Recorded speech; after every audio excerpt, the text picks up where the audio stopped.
Hello, my beautiful butterflies, and happy Saturday at 11 a.m., which is when Skin Science is supposed to be posted. Your girl here is very sick, and it has been a week and a half for me. And essentially, this week's episode of Skin Science is still uploading. And it's very frustrating to me because it's been in the works for 3 days. And it's one of those things that I sat here and I thought to myself, you have beautiful butterflies who want to learn about skin and beauty, but the Wi-Fi is not behaving. So what are you supposed to do? Just leave everybody hanging? So the truth is, we need to do a live skincare question and answer today, and Skin Science will be up later tonight, hopefully by like 5 or 6 p.m., but I'm gonna say that it's gonna be exactly by 11. But for the time being, I want to take the time to do a little behind the scenes live question and answer for you, talk to you about skin, anything that you might have questions about the series in the future if you have specific skincare concerns that haven't been discussed yet, and take this time to actually talk to you in person. So Notification Squad, good to see you here. Hi Carla, hi Pixie, how's it going? Hi Exact Life, hi Julia, and thank you for the well wishes. Hi Aisha. Yeah, so this is actually gonna be deleted. So you're a real one if you had this notification turned on. Hi Cassandra, good to see you. And yeah, I want to take this time to answer any questions that you've had so far. If there's a question that has not been answered by Skin Science, or if you want to know something that maybe we'll be doing an episode on in the future. And as you know, every single Saturday we have a Skin Science, and there will be one tonight. Hi Angela, hi Perlita. We will have one tonight, but you know, it kind of sucks that there's only 52 weeks in a year, because I have so many ideas, and there are so many chemicals and there are so many natural compounds that I wanted to discuss as a part of Skin Science, but it's not all physically possible. So I'm trying to ask myself how I can manage this, and do we have like filler things on Thursdays? Yeah, and so Smitha just asked a question about fungal acne and humid weather. So let me talk to you about fungal acne, because long story short, your girl here has breakouts on her butt. Okay? This has been an issue for me forever. And I've noticed that even when I changed around things that worked for the rest of my skin, for instance, when I used the skincare that I was using on my face on my butt, when I exfoliated my butt like I did my face, and when I started to do, you know, these dietary changes, my butt didn't get better. And I had these big, like large pimples, but they weren't like the ones on my face because they didn't have these whiteheads. And as I started going through school and I started learning other things, I was like, oh, there's something called folliculitis, which is inflammation of a follicle. And there is fungal acne. And fungus is very different than bacteria. Bacteria is what lives in our skin naturally, and it causes acne, and it is one of the key components of acne. But this fungal acne is very different because it is caused by a fungus. And I don't know the exact strain. That is something that we can look up. I would assume that there are multiple strains that could cause it. But essentially fungus, even though it might be on our feet, it's not really natural for it to be in other areas of the skin. And so when it is, the skin responds by encapsulating it and having inflammation, especially if that gets into a pore. So obviously that causes some swelling, and it causes this fungal look. So how do you get rid of fungal acne or butt pimples that are caused by fungus? In order to get rid of them, you kind of have to know what causes them. Oh, and I'm really sick, I'm sorry. This is what I've been dealing with. Apologies. So how do you actually get rid of this? Well, you have to know what causes it. And for a lot of people, fungal acne is caused by actual sweat. You know, we kind of get stinky old feet if you go to the gym or if you don't change your shoes. That's what causes foot fungus. Well, if you work out or if you live in humid weather and you have clothing that sticks to your body. Oh my God, is this the shirt I'm wearing?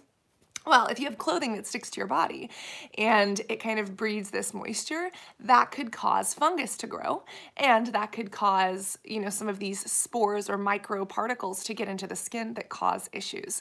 So the best way to treat fungal acne is to use an antifungal agent. You know, for most feet that have fungal acne, they'll sell you something like a drying solution that has like Arm & Hammer baking soda.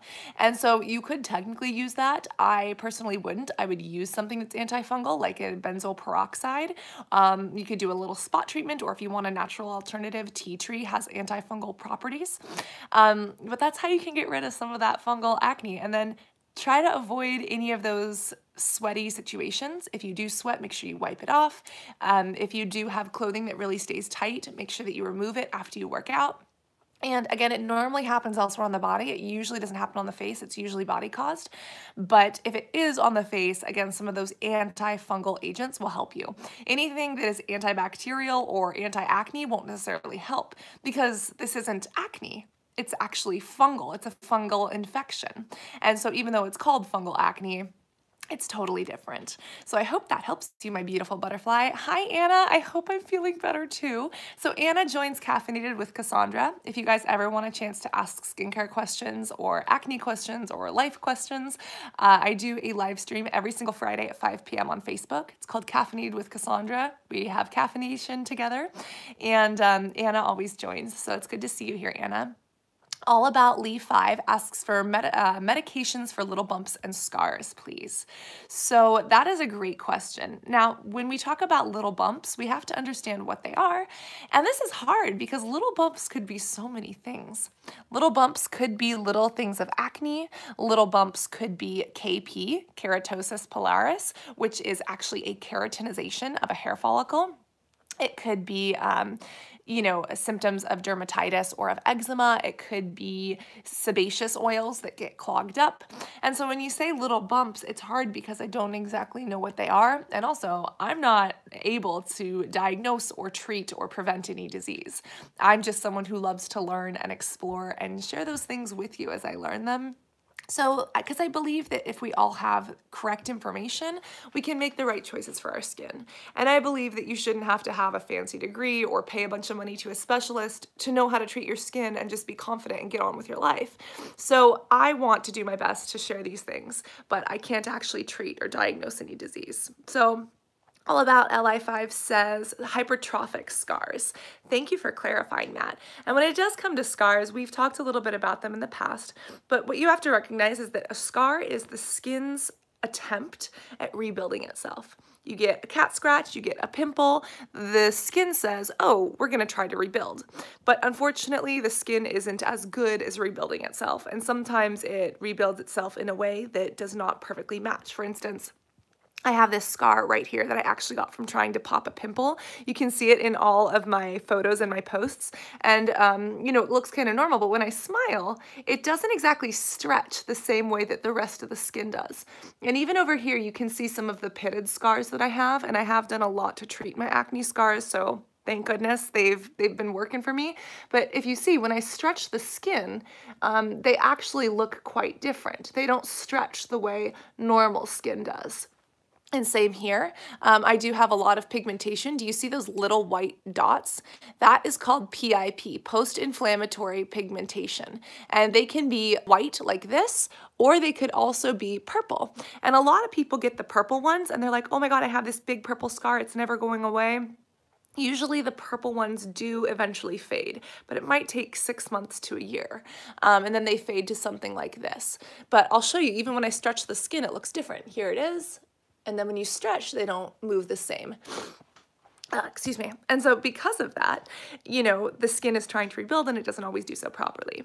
So when it comes to scars, it's really difficult to completely rebuild the skin. But if you're looking for some options, this is why lasers and also why medically approved microneedling could help. And the reason why is because lasers and microneedles actually go into the skin where the scar is formed, into the dermis, that bottom layer that we learned about in week 2. And as it goes into that bottom layer, it stimulates it, kind of like creating new scar tissue. But the damage is so small. Oh, Mendy, anyone here from India?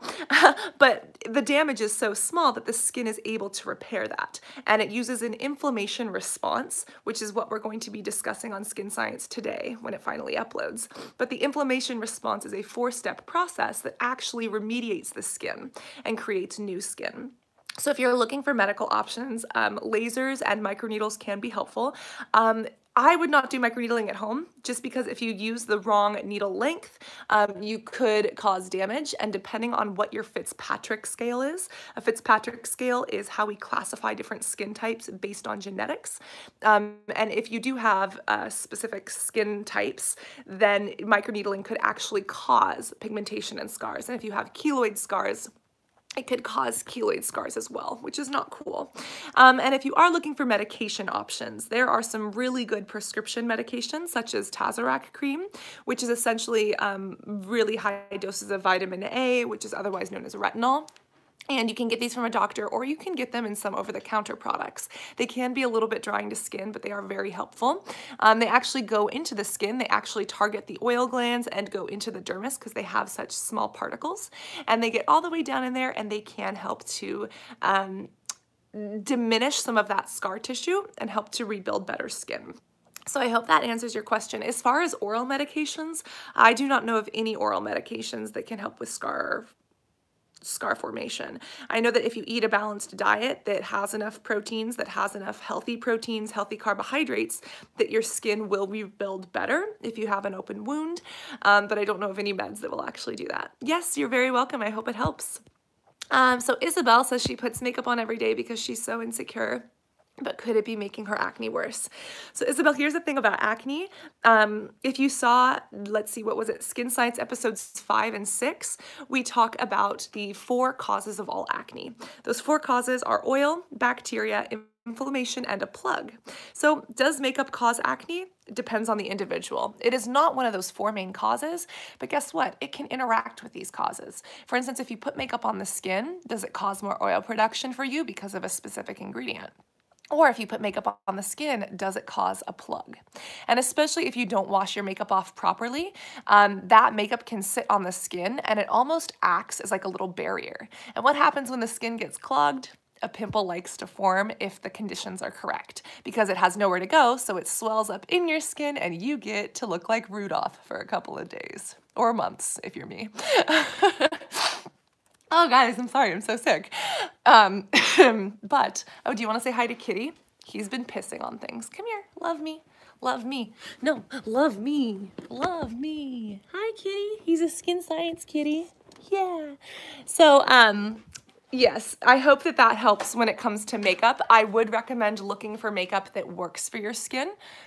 This is what we use. It's called a reflector. This is what we use for lighting, by the way.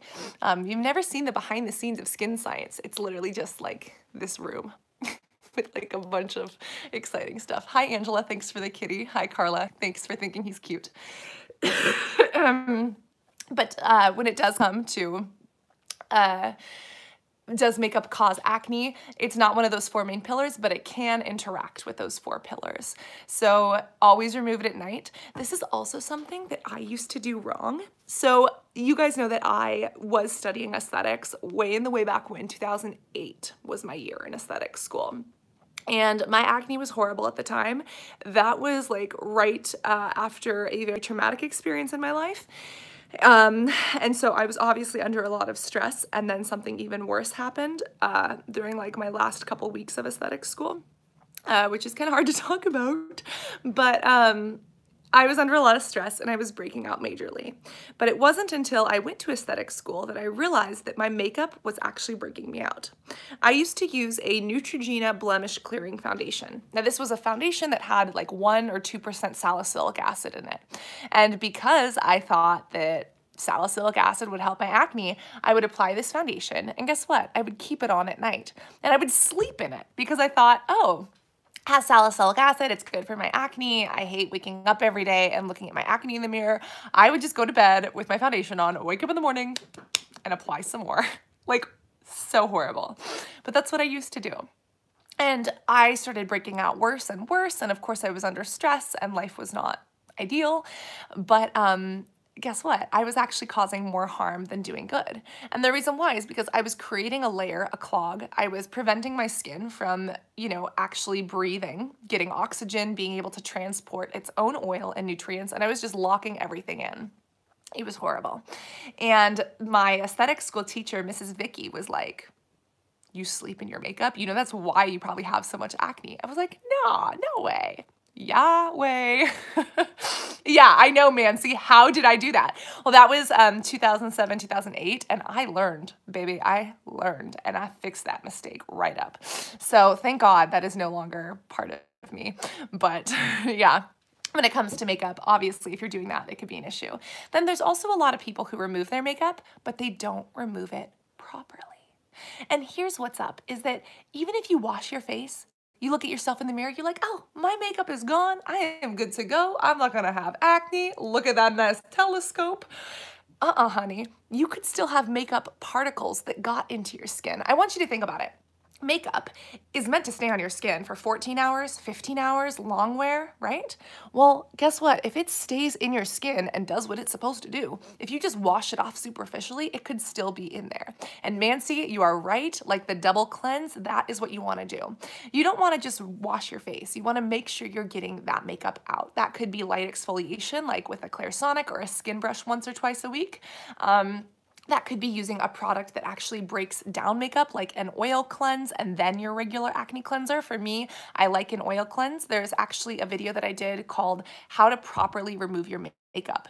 And I actually used coconut oil in that video to show how to break it down, and then an acne cleanser so that the coconut oil does not sit on the skin. Highly recommended. And for a lot of people who do wear makeup, if you're not double cleansing or if you're not getting the makeup breaking it down out of those pores, it could be a big problem. So I hope that helps you. So Julia and a couple of other beautiful butterflies are asking about Differin gel. And this is actually super exciting. So I first took Differin when I was probably 15 or 16.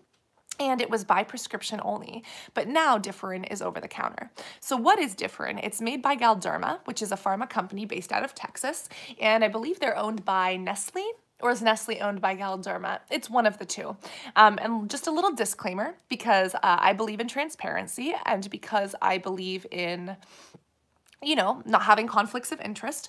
I am not paid by Galderma. I am not paid by Nestle. I am not paid by Differin. In the past, about 2 to 3 years ago, I did a campaign with Nestle, who owned Galderma and Differin. And so in the past, I had an affiliation with them. And I just want that to be clear.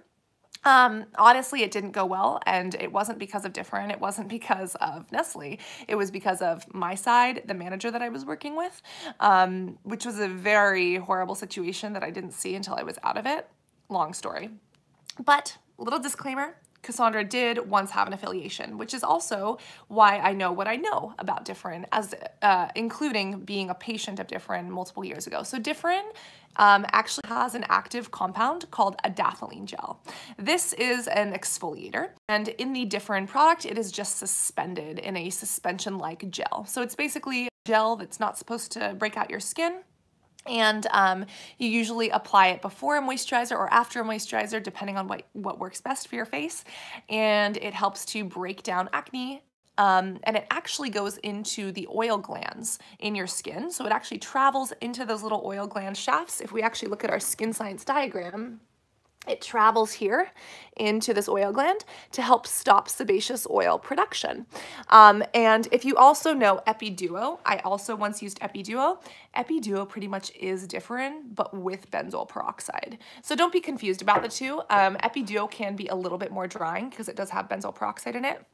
Differin is just pure adapalene gel. I think it's 2%, but over the counter for the drugstore one, it might be different.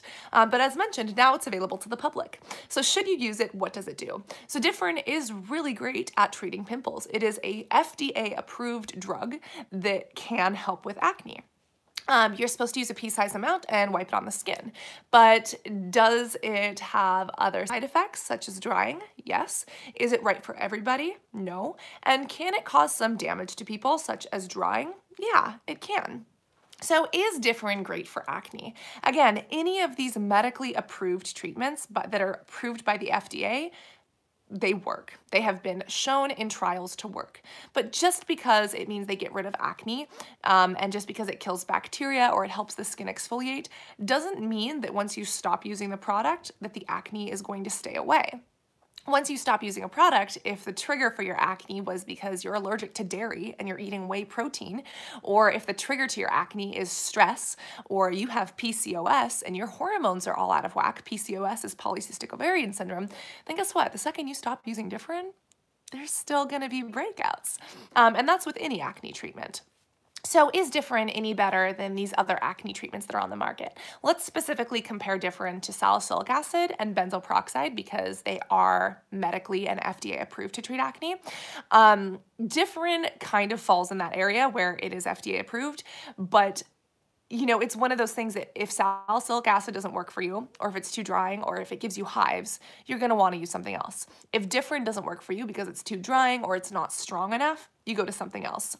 Differin is actually pretty mild. I would say that it's less irritating than benzoyl peroxide, but a little bit more irritating than salicylic acid for most people who I've spoken to and from what I learned back when I worked with Differin.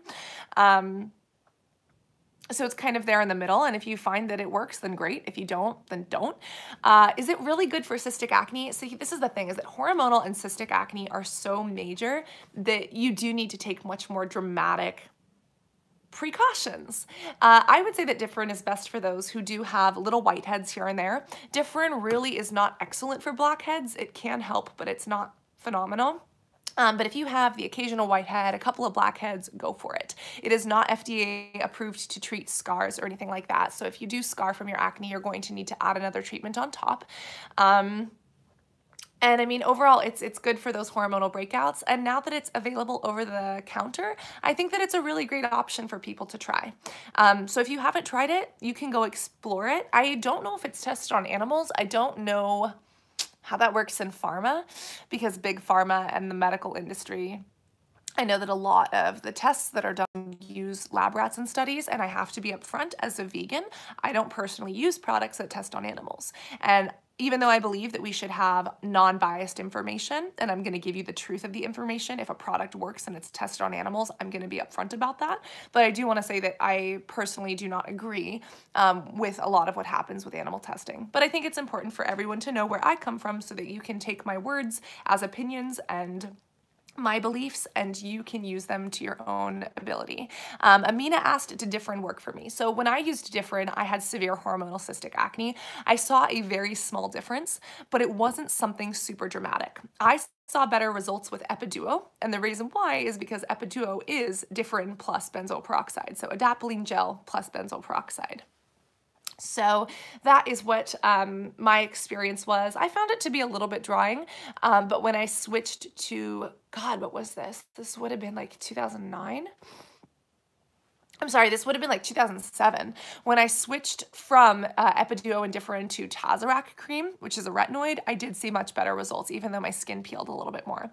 So I hope that helps you guys, and I'm hoping to do a video on Differin or adapalene gel in the future, maybe as a part of Skin Science or just maybe a video in general.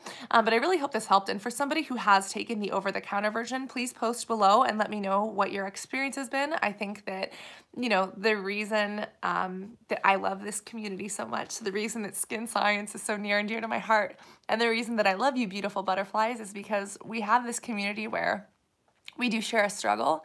We kind of know what it feels like anyone with acne, it's kind of just like a secret nod. It's like, yeah, you get it. But we're also here to help each other. So if a product worked for me or if a diet change worked for me, I'm gonna share that as an opinion and maybe it'll help someone else. Or if I got ripped off by a product because it's a scam, I'm gonna share that. You know, and I see other beautiful butterflies doing that too. And it makes me so happy because we are a family here and I appreciate that. So someone posted that doctors in India are horrible. So I think that that is a generalization. I don't agree with that because I think that there are some phenomenal doctors in India. However, I do understand from my recent trips to India that it is hard to get skincare advice and skincare that is unadulterated. For those who don't know, India is currently going through an issue with kind of customs and import, and there are some issues, excuse me, there are some issues with products being adulterated. For instance, you will buy a benzoyl peroxide cream thinking that it's benzoyl peroxide or for acne, and somebody will have tampered with it and dumped out half the product and mixed it with water. Or even more dangerously, something like a food or a protein powder or a skincare product, they will say that it has XYZ ingredients on the label, and it'll actually be something completely different. And of course, this is not all products in India. This is just a couple of them, but this has been an issue. And in India, when I was there, I was trying to order some things off of Amazon. India has a completely different Amazon, and you can't actually get a lot of the products in India that you get here. And that's really unfortunate because, you know, people in India deal with acne too. And it's kind of sad that people are, because of the customs situation, completely left out from having access to treatments that can actually help. For instance, The Ordinary, I don't even believe that it was available in India. And if you wanted to get it, you would literally have to know somebody in France or Australia or, you know, Taiwan and ship it there and then have it shipped to India. And then you would have to pay taxes on that import. And also in India, you know, every single country has their own currency, and every single currency has a different value. So in India, you know, you can buy an entire dinner for your whole family for 10 bucks, like a good dinner at a restaurant. But if you're gonna buy one product from The Ordinary, it's gonna cost twice that amount. And that's just because of import fees, and The Ordinary is a very inexpensive product, right? But that's just because of import fees, etc. You know, like $30 that we would spend on a proactive 3-step system. In America or in some other countries that use the euro, it's like, okay, that's 30 bucks or 30 euros or 30, what would that be, like 25 Canadian dollars or 35 Canadian dollars? It is what it is. But when you translate that to Indian currency, that 30 US dollars is times that by 70. So 30 times 70. My math people, get in here, because the US rupee to dollar translation is like 70 rupees per dollar. Imagine that every single dollar that you had in your bank account was only worth 70 cents. Right? Thank you, Marcy. So 2,000. So what would cost $30 here costs 2,080 Indian rupees. And for 2,080 Indian rupees, I mean, you can get a full tank of gas. You could feed your family very well for many days. You could pay your cell phone bill. And, you know, it's frustrating that just for someone's skincare treatment that they don't have that access. So a little rant about that.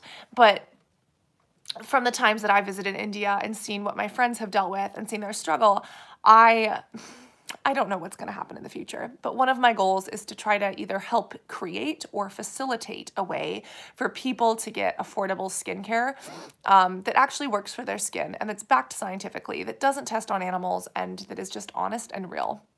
And that's hard because of customs and import fees. And like, let's say that you have an amazing product and you try to sell it to India, but somebody there adulterates it. What are you going to do? So I agree with that comment that sometimes it is hard to get specific products there in India. And I'm sorry about that. But for those in India, there are some products that I have experienced that I'm actually going to do a video on. They are expensive, but you do have the Body Shop there. I don't support Clinique, but Clinique does have some products that do have salicylic acid in them. There's a brand called Forest Naturals. Now, some Forest Naturals products are crap. I don't recommend them all, but there are a couple that actually have active ingredients that you can look for from Forest Naturals. They are expensive though. I'm trying to think. There's a drugstore brand. I can't remember what it is. I'll try to post a photo of it on Twitter because I think I have it in my suitcase that has turmeric in it. And that is a really good antioxidant and drying cream.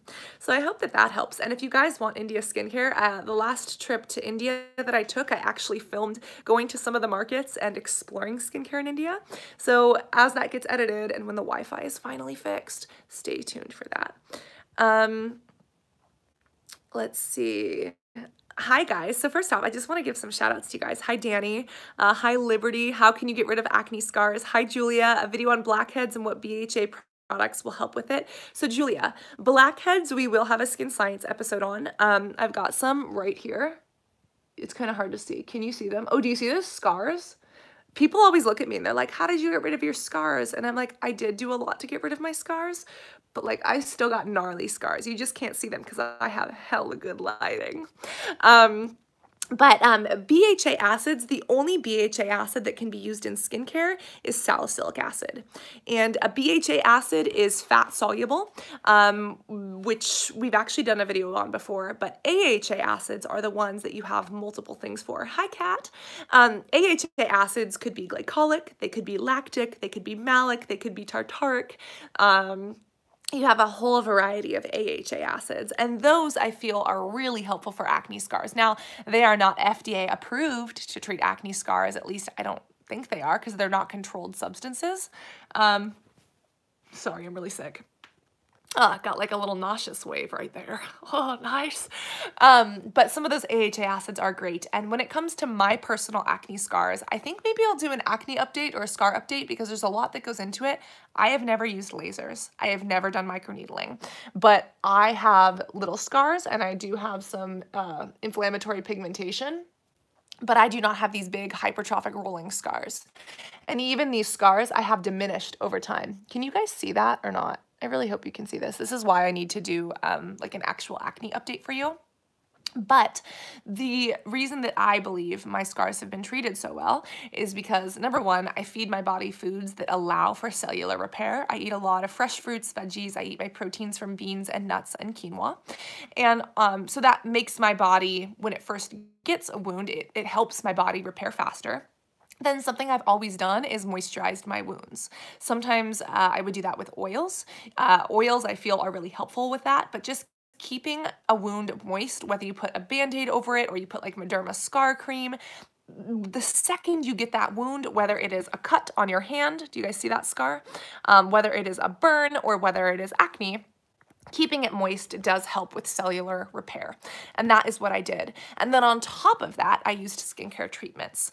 Now, again, back when I was in aesthetics school, my acne was really active and I would use glycolic acid peels and I built my way all the way up to 40%. So once a week, I was doing a 40% glycolic acid peel. And glycolic acid has a very small particle, goes all the way into the skin, and it can really, really help with those acne scars. And then even when I stopped doing glycolic acid peels, I use products that have retinol with an A. Ooh, and it's so hard to find good quality retinol. But in about 4 months, I have something to share with you, which I really think might help. But it's retinol, it's AHA acids, so again, your glycolic, your lactic, etc. And those are known to penetrate all the way down into the skin and help facilitate rehabilitation of the skin. And so I really think that that's what's helped me a lot, and I am still working on them. But that is what's worked for me. And it's hard to treat scars because if you have active acne, you don't want your scar cream to make your acne worse. And I'm in the situation where I have to be careful because I can't use all scar creams like Mederma. Mederma will break me out. Yeah, it might be helpful for their scars, but because of everything else that is suspended in, everything else in that product, it makes my skin freak out. So when you have acne, it's like a double whammy because you need to use something that's acne safe and helpful for scars. So let me know if you want an acne update where I go into this in detail, because on this little live stream, we don't have time and I want to get to the next question. But yeah, skin science, that's kind of how it works. So let's see, who else is here? Hi, Sam. Hi, Devin. I just want to thank you guys for being here, for understanding the skin science issue. Again, skin science episode 6 or 7 will be up tonight. I think it'll be up at 5 or 6 p.m. It's uploading. It's taking forever. If anybody has an idea on what to do about good Wi-Fi, please help me. And if anybody has an advice for good, reliable editors that don't cost $1 million, please hit me up. You know, because I'm at this point where I post 3 videos a week, plus Instagram, plus Facebook, plus going to school, plus trying to maintain, you know, my regular life, trying to maintain health. I'm trying to build, you know, a final project for school, which is also kind of translating into something that I'm trying to do for the greater good of acne sufferers, and it's tough. So yeah, if anyone has ideas, let me know. So much to do. Hi, Rye. Hi, Figshaw. Hi, Nancy. So that being said, this live stream has been about 33 minutes. I hope that you guys enjoyed this this skin science live stream question and answer. I hope this answered some of your questions. We will be going into all of these details in future episode. Hi, Surav. How's it going? Surav knows about this retinol. He knows what's up. So we will be discussing more of these topics in detail, and I think coconut oil, I'm gonna try to post that video next week along with the skincare that I tried in India and all of that stuff. So thank you for having notifications turned on. Thank you for making this world a better place, both inside and out, and being beautiful in your own way. And stay tuned for tonight. I'm really excited to share tonight's video. It's about inflammation. Did you know that inflammation is not bad? Everyone labels it as bad, and it can be, but it's actually very helpful for acne if it is completed and done correctly. So we're gonna discuss inflammation and how it helps with acne and how it could make acne worse, and that will all be coming tonight. So thank you for understanding. Thank you for your patience. Wish me help with this. Elon, thank you for the love. I appreciate that you see, that I believe in free, reliable information and love and great days ahead. You too, Shushmita. Ranu, it's good to see you here. Perry, thank you. I love you guys. I'm gonna go cry into my bed sheets and into the computer. Hannah, if anybody knows an editor, let me know. And I will see you tonight, and then I'm gonna try to upload some bonus videos for you this week. So have that notification bell turned on so that you see them. Coconut oil, answering your acne questions on Instagram. Anna, I got you. We're going to do it all. So I love you guys dearly. I hope that you're having a beautiful day, and I cannot wait to see you later this